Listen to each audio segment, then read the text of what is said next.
Bonjour à tous. Aujourd'hui, on se retrouve pour un nouvel épisode des Voltigeurs. Aujourd'hui, on est en présence de Kathleen. Kathleen, je te laisse te présenter en 1 minute. Bonjour, je m'appelle Kathleen Pujol. J'ai fondé la solution Upcyclose, donc une solution qui lutte contre les déchets textiles afin de leur permettre de ne pas finir dans des déchets de ciel ouvert, mais d'être revalorisés, d'avoir une seconde vie. Ok, super.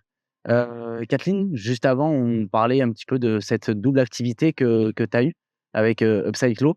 Tu as commencé du coup par la valorisation et maintenant un petit peu une nouvelle prestation, une nouvelle offre. Est-ce que tu peux un petit peu nous la détailler, s'il te plaît? En fait, il y a plein de stocks dormants, il y a plein d'invendus, et si on les mettait à disposition de ceux qui les cherchent et qui en souhaitent, et en fait, on s'est rendu compte que on n'était pas capable aujourd'hui de finalement traiter autant d'invendus pour les revaloriser à grande échelle.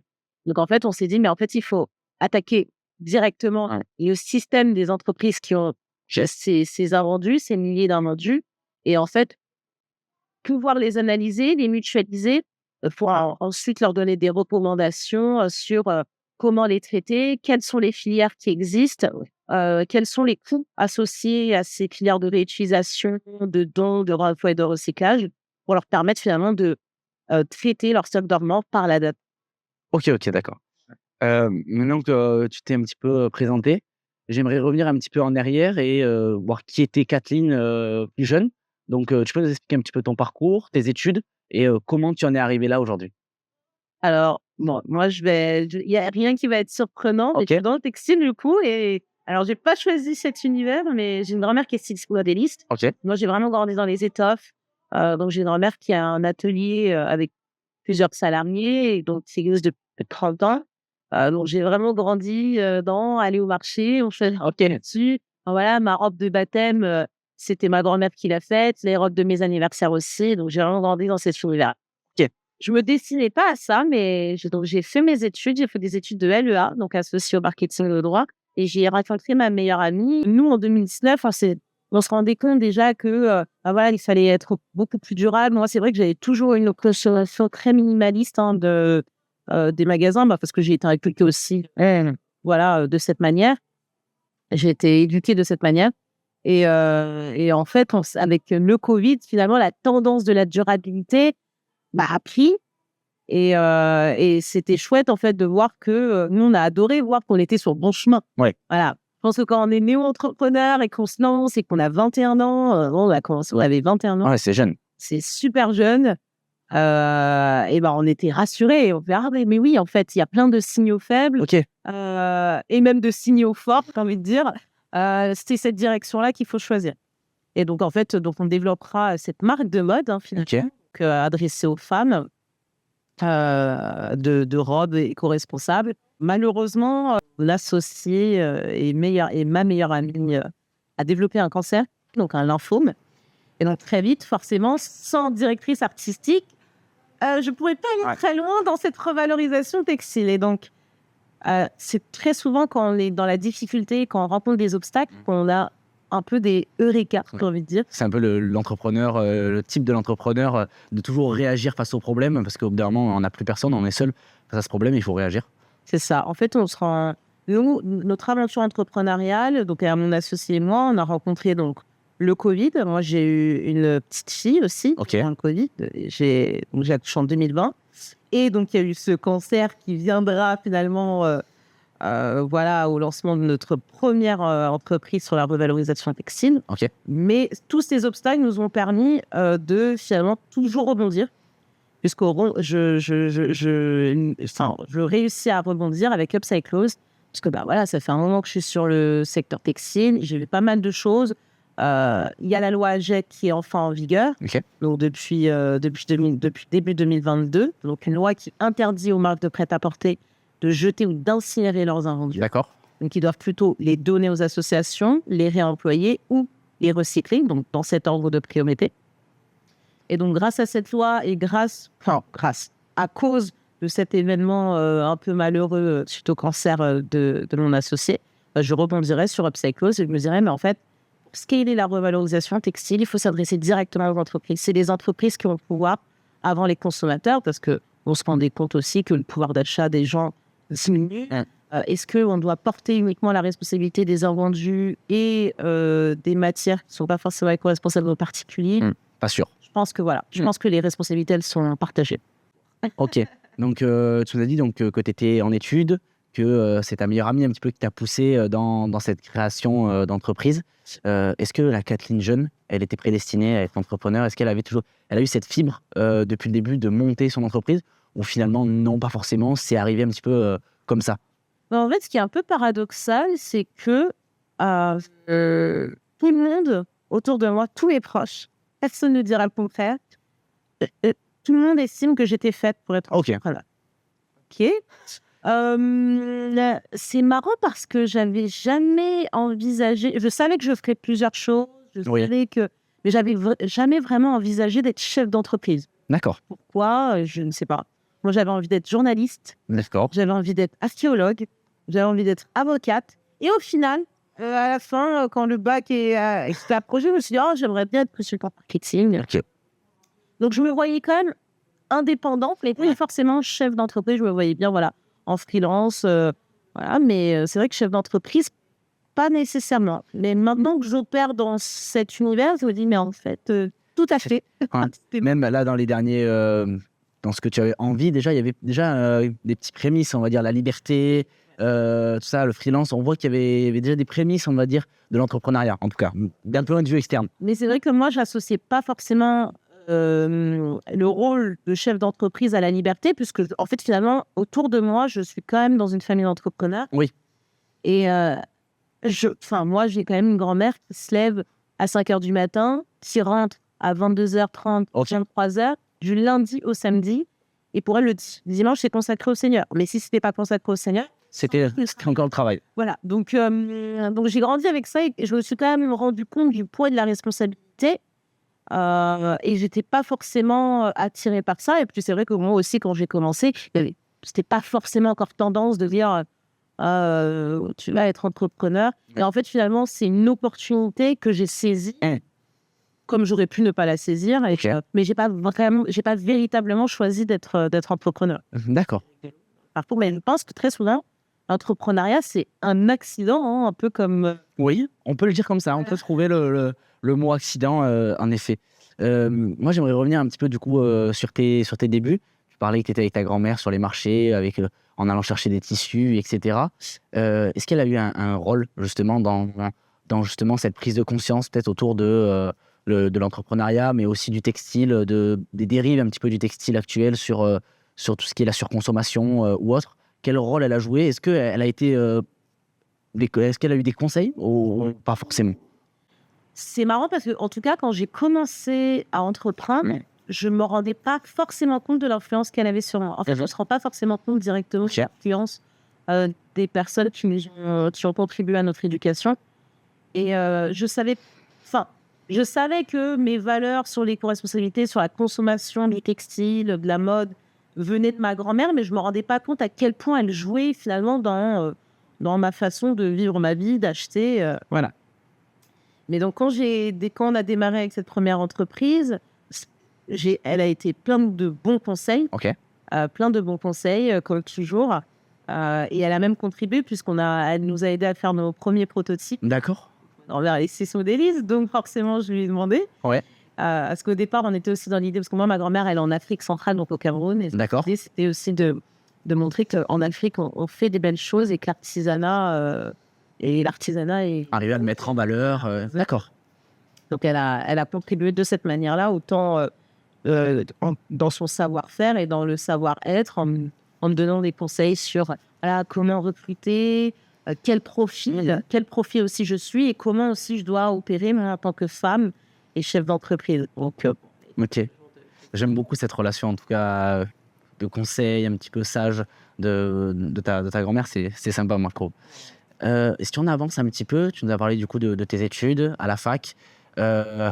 Juste après, du coup, tu as été avec les déterminés.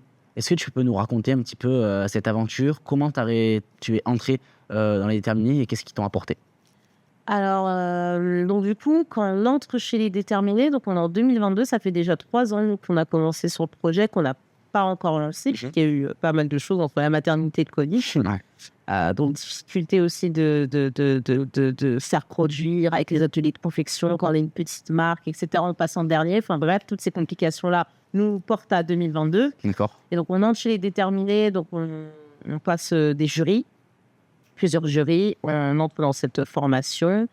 Cette formation à la posture entrepreneuriale. Bien sûr. Et ce qui est dingue, c'est que c'est ça qui nous ouvre dans des startups. C'est là qu'on se rend compte que depuis 3 ans, en fait, on fait notre tambouille comme ça, tout seul dans notre petite cuisine. Et en fait, c'est tout un monde, en fait. C'est un vrai écosystème. Et que Exactement. En 2 ans et demi, 3 ans, on a rencontré peu de gens de notre écosystème. On a peu mis en avant ce qu'on faisait, etc., etc. Et donc, ce qui est bien avec les déterminés, c'est que ça nous ouvre les portes de la Startup Nation. D'un réseau. Et oui, et en fait, on se rend compte qu'il y a plein de choses qui se passent, en fait. Il y a plein de solutions qui existent. Il y a un vrai benchmark aussi à faire. On rencontre des gens, on discute. Et en fait, on se rend compte que pendant 3 ans, on a presque perdu du temps.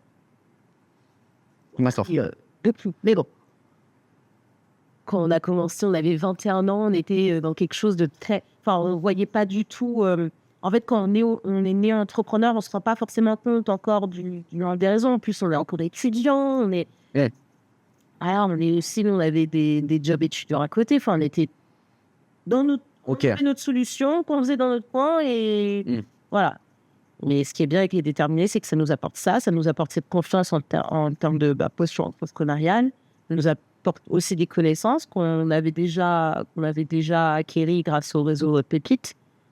Et en fait, c'est trop bien parce qu'on rencontre plein de gens, on discute, on s'ouvre à des choses et ça permet d'apporter notre solution également. Ok.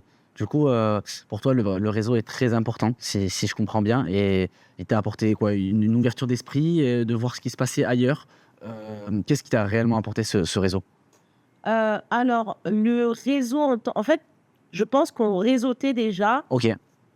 Mais en fait, on n'avait pas encore on ne s'était pas dit, oui, alors notre projet, c'est le centre de notre vie. C'était vraiment side business.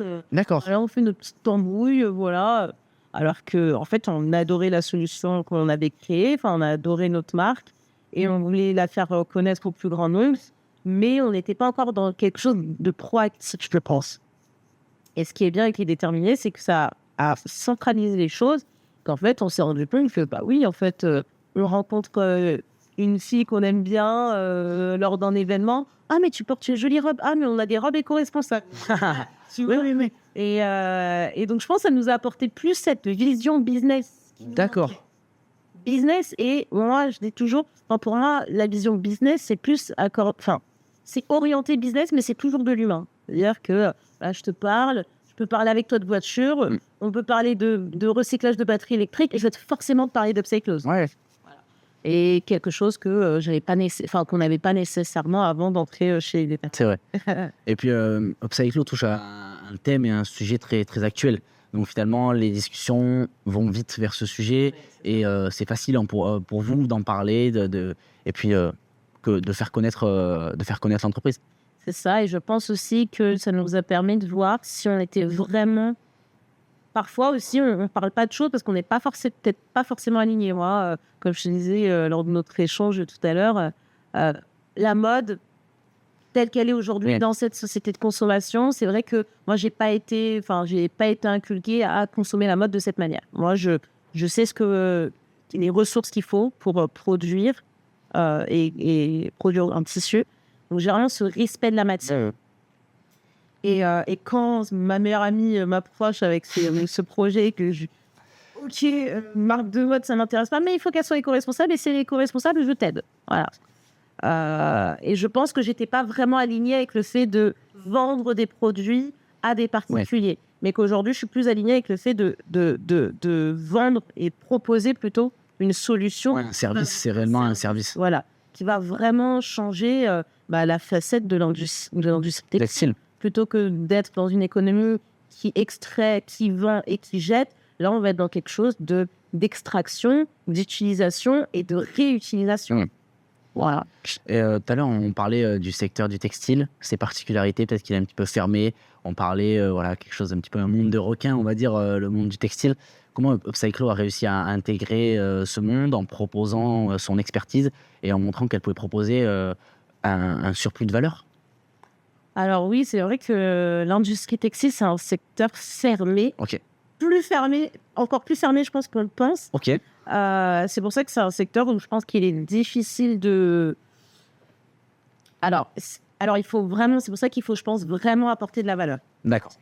Voilà, une énième marque, un énième service enfin, je pense pas que ça apporte de la valeur. C'est un secteur qui est déjà très dense, qui est très concurrentiel. Donc, je pense que ce qui a fait la différence chez Upcyclo, comment on a pu intégrer ce secteur ultra fermé, c'est vrai qu'on est arrivé avec on arrive avec une solution qui est très nichée. Hein. Le secteur de la revalorisation, on se connaît tous. Voilà, on se connaît absolument tous, presque. Et donc, du coup, déjà, le fait d'être très niché, on nous reconnaît aussi l'écosystème.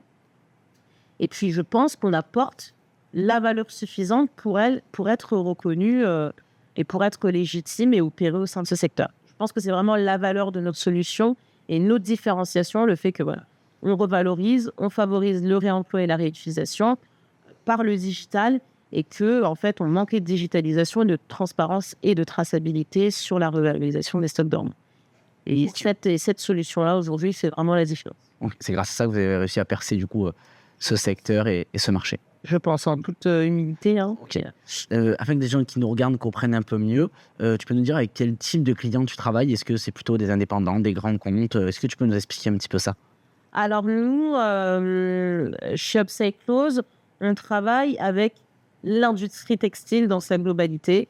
Donc on a des grands comptes, je ne citerai pas le nom, mais on a les grands comptes et on a pas des indépendants, mais donc on a plutôt des industriels sur les fers de recyclage, de réutilisation. D'accord. Mais on a aussi, nous, ce qu'on souhaite aussi à terme intégrer, c'est la partie associative qu'on a déjà, avec lesquelles on travaille déjà. Donc des associations qu'on nous connaît tous, d'ailleurs. Voilà. Et on souhaite aussi intégrer les commerçants, parce qu'aujourd'hui, les commerçants ont des difficultés en termes de trésorerie, en termes de pouvoir d'achat. On l'a vu, Renat Chaleur a mis du temps à arriver. Bon, maintenant, elle est bien là. Mais du coup, ils ont aussi beaucoup de difficultés à acquérir un stock à une valeur assez intéressante pour pouvoir être vendu, marger suffisamment, vu de la tendance qui est un peu à la diminution. C'est ce que j'allais te demander. Si je comprends bien, du coup, ton objectif, c'est un peu d'aller un peu plus vers les commerçants. Comment tu vas arriver à aller vers les commerçants, sachant que voilà, eux, ils ne peuvent pas réaliser d'économie d'échelle, ce genre de choses? Comment tu vas essayer de leur proposer ça et de leur proposer de la valeur? Alors aujourd'hui, donc on a 2 produits pour être très clair. Les grands comptes, c'est sur notre partie d'audit et de courtage. Très bien. Et donc on a une marketplace qui propose des invendus textiles. Donc l'idée, c'est vraiment de proposer aux commerçants en fait une solution d'achat circulaire. D'accord. C'est rachètent des invendus pour les proposer dans leur boutique. Et ce qui est bien quand même avec les invendus, c'est très souvent c'est des stocks qui ont perdu de la valeur, beaucoup de valeur. Du coup, à prix abordable pour les commerçants. C'est abordable pour les commerçants. D'accord. Du coup, Upcyclo joue vraiment le lien et l'intermédiaire entre les invendus des grands comptes, par exemple, et les besoins en textile à moindre coût d'un commerçant d'une structure de plus petite taille. C'est ça. L'idée, c'est vraiment de faire en sorte que tous les acteurs de l'industrie textile, dans sa globalité, puissent, d'une certaine manière, travailler ensemble. En fait, moi, je pense vraiment que dans l'économie circulaire textile, il va falloir sortir de la concurrence pour vraiment, en fait, se joindre ensemble et pour réunir nos forces et faire en sorte justement que la matière, elle circule plus dans les intérêts économiques et aussi les objectifs environnementaux qu'on a. Pour atteindre ces objectifs-là, il va falloir vraiment mutualiser, coopérer. On va sortir Moi, je pense sincèrement que l'économie circulaire, c'est sortir de la concurrence pour arriver à quelque chose de plus, à plus de coopération. Moi, je vois très bien l'idée globale et c'est vrai que finalement, on est dans un monde où on essaye toujours de lutter contre soit le réchauffement climatique, et cetera. Et c'est une bonne manière, en effet, de coopérer. C'est vrai que c'est, en tout cas, une des manières, pour réussir, justement à contrer, c'est la surconsommation, ou autre. Et moi, je dis une phrase très souvent cette carrière, mais pour moi, les intérêts des uns sont vraiment les intérêts des autres. OK, d'accord. Donc Vraiment sur quelque chose de, on a besoin de toute façon, dans ce modèle où on prend et on jette, personne ne finira vivant. Pour être un peu dramatique, pour moi, j'ai vraiment, si on est toujours dans ce modèle concurrentiel, il restera plus rien à vendre. Ouais. Donc, de toute façon, il faut bien opérer un changement et je pense sincèrement que les objectifs environnementaux, ils vont pouvoir être atteints si on fait en sorte que les intérêts des uns soient les intérêts des autres. On a des commerçants qui souffrent, on a des associations qui ont du mal à collecter des bons articles pour développer leur activité solidaire. On a des grands comptes qui ont des difficultés à passer d'un modèle plus responsable parce que ils réalisent des économies d'échelle et c'est leur modèle. Donc, qu'est-ce qu'on fait avec ça? Comment on peut faire en sorte que les intérêts des uns soient les intérêts des autres? Et nous, on propose Upcyclose. OK. Je pense qu'on a fait un bon état des lieux de l'environnement d'Upcyclo, qu'est-ce qui l'entoure, les acteurs qui gravitent autour. Maintenant, si on parle plus précisément d'Upcyclo, où en est-elle, cette entreprise? Voilà, quelles sont les perspectives en termes de levée de fonds, d'objectifs? Est-ce que tu peux nous raconter un petit peu, tout ça? Alors, nous, aujourd'hui, avec Upcyclose, donc en 2023, on a revalorisé plus de 10 tonnes de produits textiles. Donc, c'était notre première année d'activité. Trop chouette, OK. trop bien. On est vraiment content en fait d'avoir un peu mis à l'échelle notre solution pour l'exploiter et savoir si vraiment c'est une solution qui apporte de la valeur. On est vraiment chouette de cette première année 2020, enfin la première année d'activité 2023 qui a été courte, qui s'est pas fait sur 12 mois. OK. On a revalorisé 10 tonnes sur 5-6 mois. OK. Donc, on est vraiment très content. Et là, cette année, on est dans des objectifs justement de passer à l'échelle, de structurer l'activité, de recruter. OK. Donc, puisque l'idée, c'est de signer avec des grands comptes. D'accord. C'est d'implémenter notre solution directement dans leur logiciel PLM ou en tout cas en interne. Donc, l'idée, c'est de lever des fonds. On souhaite lever entre 400 000 euros et 500 000 euros. Pardon, OK. 500 000 euros. On n'y est pas encore, on l'espère, mais on n'y est pas encore. On espère, mais on n'y est pas encore, les 500 000 euros. Et donc là, on a entamé déjà, D'accord. on a débloqué les premiers fonds. Donc, on est dans cette levée qui se terminera fin 2024. D'accord. On espère que tout va bien. Tout l'entrepreneuriat, c'est toujours... Oui. Voilà. Et donc, on espère recruter aussi d'ici septembre. Donc, un nouveau profil. Donc, un commercial dans la gestion de portefeuille, une chargée de lead et un responsable marketing et communication. D'accord. Là, actuellement, vous êtes combien dans l'entreprise? Aujourd'hui, on est 4. D'accord. Donc, plus 3, 7 à la rentrée, c'est ça? C'est ça. Plus 7 à la rentrée. Donc, nouvelle gestion. C'est ce que on parlait un petit peu tout à l'heure. On entre dans une autre manière de manager, dans un enjeu de ressources humaines. Tu te sens prête, toi, à assurer ce rôle de management? Ça fait 5 ans là, donc je suis en entrepreneuriat. J'ai vu beaucoup de choses. J'ai fait pas mal d'erreurs. D'accord. J'ai travaillé avec beaucoup de profils différents et aujourd'hui, je me rapproche. Je pense savoir... Enfin, je pense trouver les personnes avec qui ça peut matcher pour travailler et surtout des personnes qui sont autant animées que moi par la mission d'Upcyclose et par la revalorisation des déchets textiles. Donc, je me sens plus sereine qu'il y a 1 an ou 2. OK. Et donc, et c'est pour ça d'ailleurs qu'on a opéré cette levée de fonds. Je pense qu'on est vraiment sur quelque chose d'assez périn et durable et j'ai hâte de voir ce que ça va donner. OK, très bien. Avec cette expérience, maintenant, tu es devenu quel type de manager? Au niveau manager tes équipes ou autre? Alors, moi, comme je te disais tout à l'heure, je pense être une leader démocratique. D'accord. Et j'en suis même sûre. OK. C'est vrai que moi, ce que j'aimerais, c'est avoir des profils plutôt entrepreneuriaux. D'accord. Des personnes qui sont vraiment très proactives, qui sont aussi des leaders, et qui, d'une manière assez autonome, trouvent des solutions. D'accord. Je ne veux pas de personnes qui m'apportent de problèmes. Déjà suffisamment. Je ne veux que des solutions.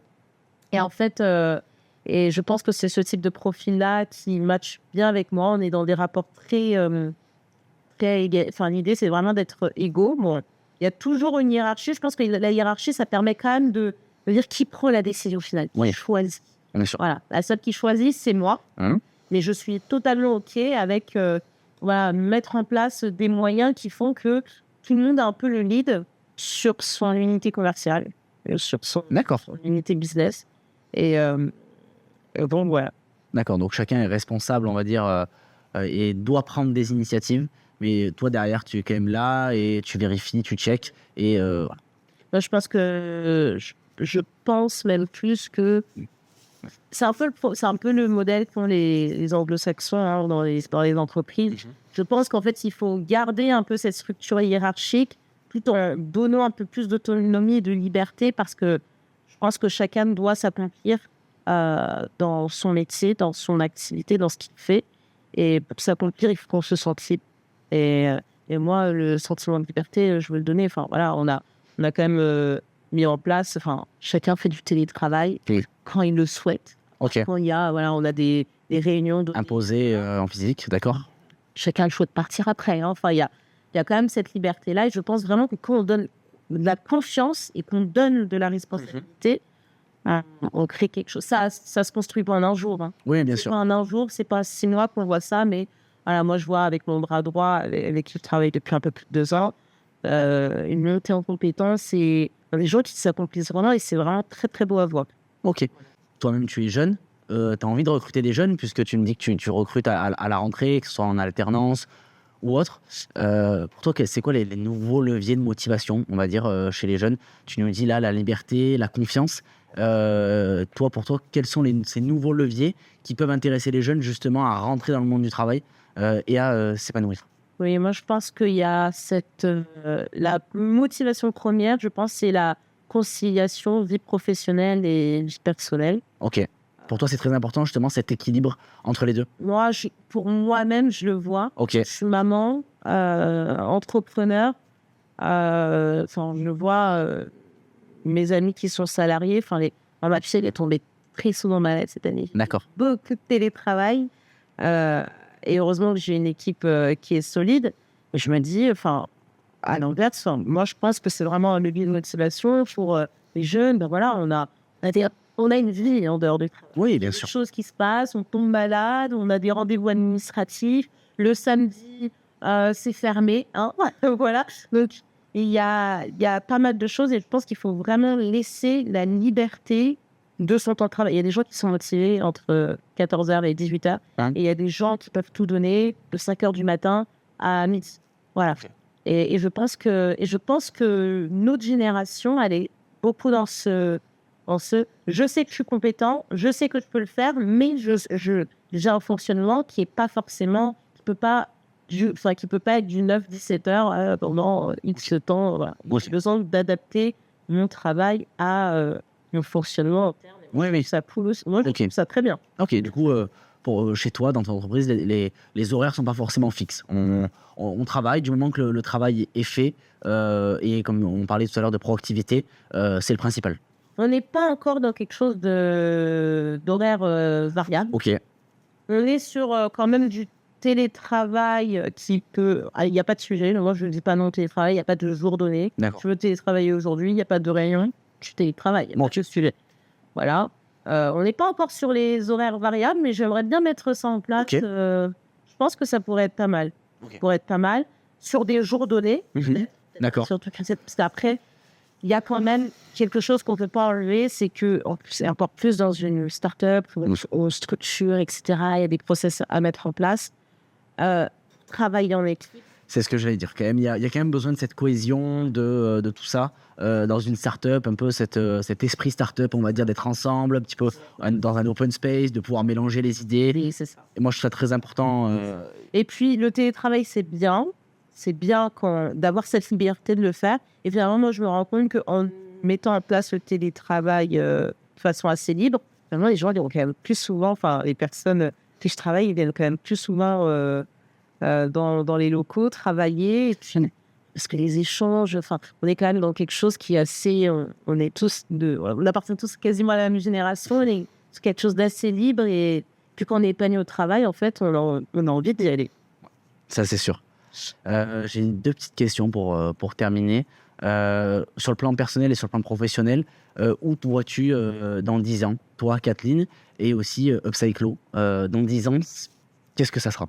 Chez beaucoup de metteurs au marché textile et qu'en fait, Upcyclose aura intégré la brique de la revalorisation dans les logiciels D'accord. PLM des entreprises. Ce sera vraiment quelque chose de... Tout automatisé, donc Voilà, on pilote la revalorisation par sa data et c'est quelque chose qui est assez... Enfin, ce sera intégré dans cette chaîne de valeur-là, textile et circulaire. Donc OK. ça, c'est sûr. D'accord.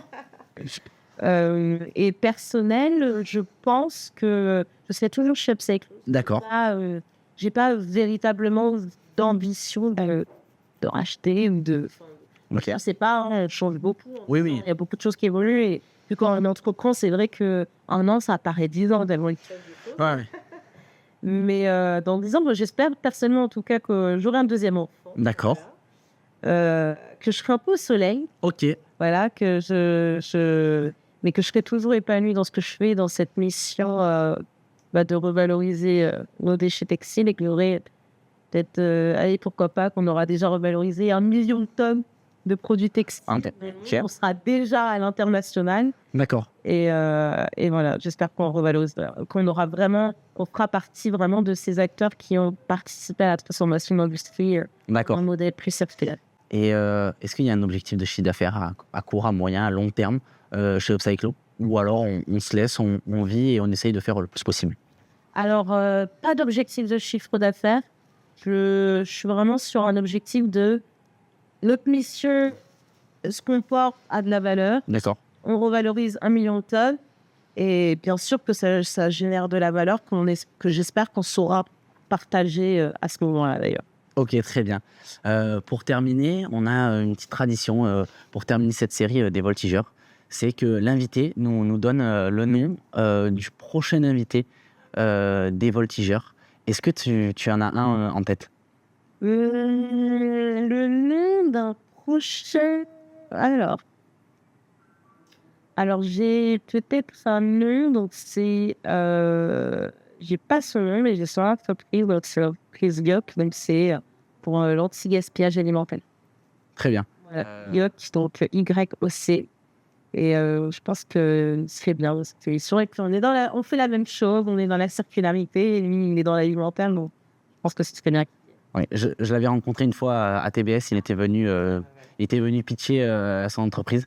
Donc pourquoi pas, je note et pourquoi pas pour un prochain voltigeur. Kathleen, je te remercie d'avoir accepté l'invitation pour ce voltigeur et j'espère que le format, t'a plu. Ouais, c'était super. Merci beaucoup pour l'invitation. OK, super. Je vous remercie et à bientôt pour un prochain voltigeur.